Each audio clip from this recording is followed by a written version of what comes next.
En fait, il faut que les Ivoiriens arrêtent de se mentir. Et surtout, ceux qui sont de la team conspiration arrêtent de se mentir eux-mêmes.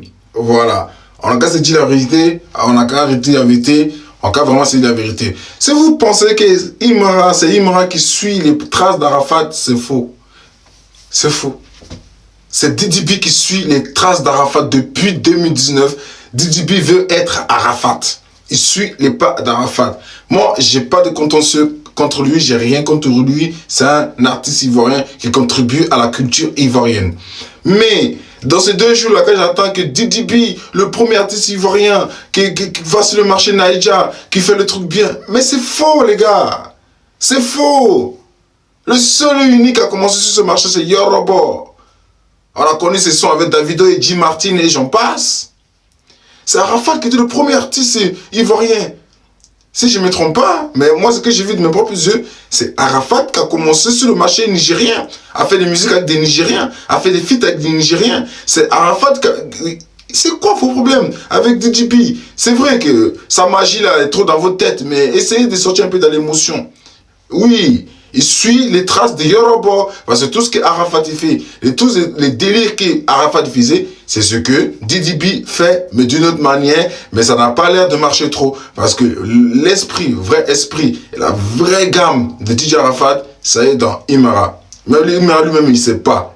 Même nous, on sait, on voit. Peut-être que c'est peut-être pas vrai qu'il n'est pas rentré en lui, mais nous, les anciens de la Chine, et puis on n'est même pas anciens, on est toujours le supporter de la Chine, de Yorobo, Sao Tao, tout ce que vous voulez, à la page, on sait que la gamme qu'Imara a, c'est la gamme que Arafat avait. Les ultras, c'est Imara, c'est les mêmes fanbases de Yorobo. C'est la Chine de Yorobo qui s'est transformée, qui s'est convertie aux fans de Imara, les ultras. Mais arrêtez de dire que Didi B est le premier artiste ivoirien à aller sur le marché nigérien, c'est faux. Et puis même il fait de l'afrobeat. Il fallait commencer depuis 2017. L'afrobeat, c'est même plus de la hype.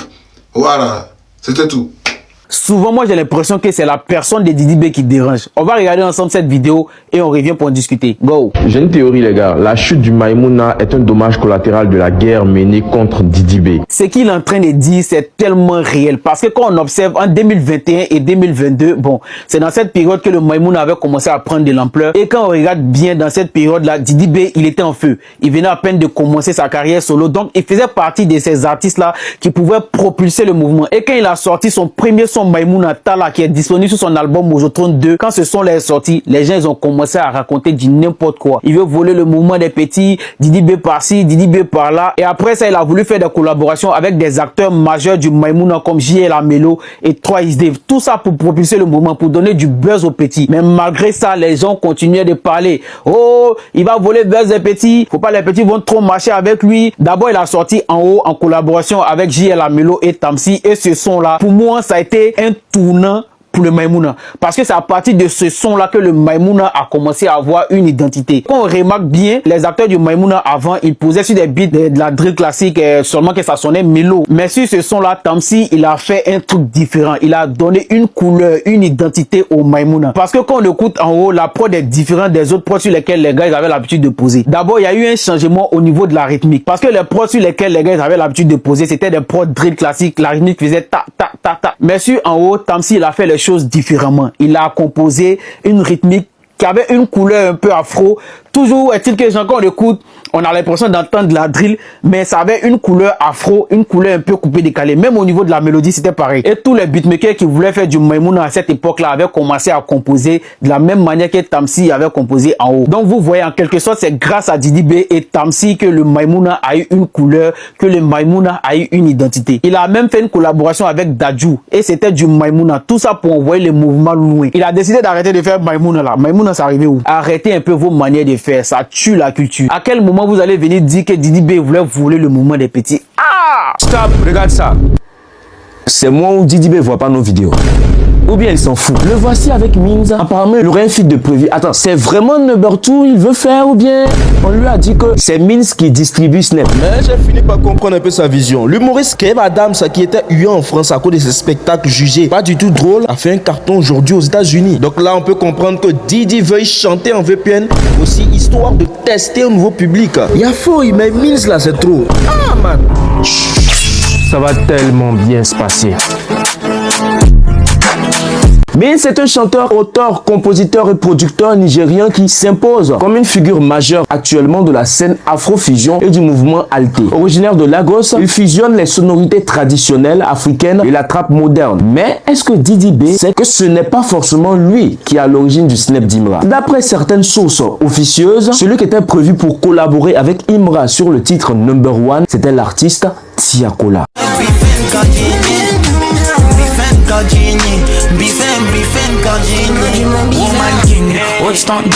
Beaucoup d'enjeux, l'argent fine, trop de choses à dire. Qu'est-ce que ça te fait de passer du Yango à la limousine? Mais le manager de Mins, en contact avec l'un des membres du staff d'Imra, aurait insisté pour placer Mins là-dessus, comme s'il sentait le potentiel derrière ce son-là. D'après certaines sources encore, il aurait baptisé aussi sa fanbase nigériane The Republic. Non, tu peux pas nous faire ça. Pourquoi tu dis pas The Conspiracy? Conspiration a été juste mise en place pour des choses malsaines. Normalement, quand quelque chose est bon, tu exportes ça partout où tu vas. Finalement, je pense qu'il voit nos vidéos. C'est là où on explique pourquoi le nom qu'il a donné à sa fanbase Conspiration l'empêche lui-même d'évoluer. Toujours dans bon mood, en haut, c'est Dieu qui bénit. Toi-même, tu dis que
désactiver ton compte ici.